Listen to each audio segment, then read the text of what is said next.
Hall में बहुत सारे लोग बैठे थे। वहां पर दुनिया का एक बहुत ही बड़ा स्पीकर आने वाला था और सब लोग उनकी बातें सुनने के लिए वहां पर आए हुए थे। लगभग 10 मिनट के बाद वह स्पीकर स्टेज पर आ जाता है और वह बोलता है कि अगर आपने मेरी बात ठीक से सुन ली और समझ ली तो आपकी ज़िंदगी पूरी तरह से बदल जाएगी। उसके बाद वह अपने जेब से एक बिल्कुल नया चमकता हुआ 500 रुपये का नोट निकालता है और उसको ऊपर करके सबसे पूछता है कि ये नोट आप में से किसको चाहिए। ये सुनते ही सब लोग अपने अपने हाथ ऊपर कर देते हैं। वह स्पीकर बोलता है कि ये नोट मैं आप में से किसी एक को दूंगा, लेकिन इसके लिए आपको थोड़ा इंतजार करना होगा। अब वह स्पीकर उस नोट को अपनी मुट्ठी में बंद कर लेता है और थोड़ी देर तक उसको मसलता है। अब वह नए नोट में सिल पड़ जाते हैं और वह थोड़ा पुराना सा दिखने लगता है और वह एक किनारे से थोड़ा फट भी जाता है।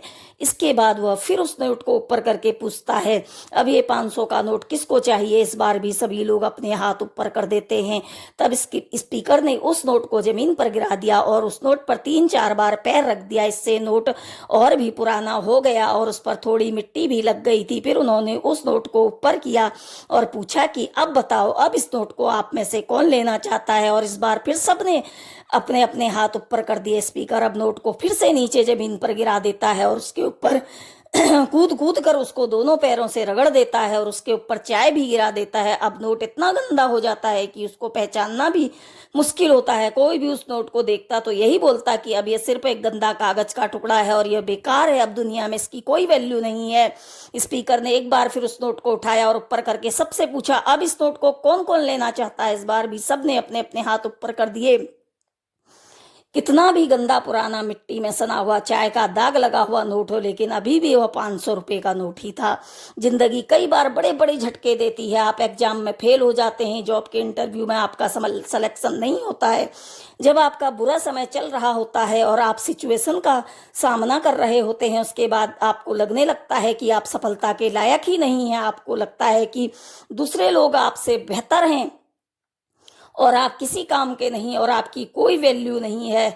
हमेशा याद रखो मेरे दोस्त, इससे कोई फर्क नहीं पड़ता कि आपने कितनी बार सिचुएशन का सामना किया है, आप जिंदगी में कितने बार फेल हुए हो, आपकी वैल्यू हमेशा वही रहेगी जो पहले थी।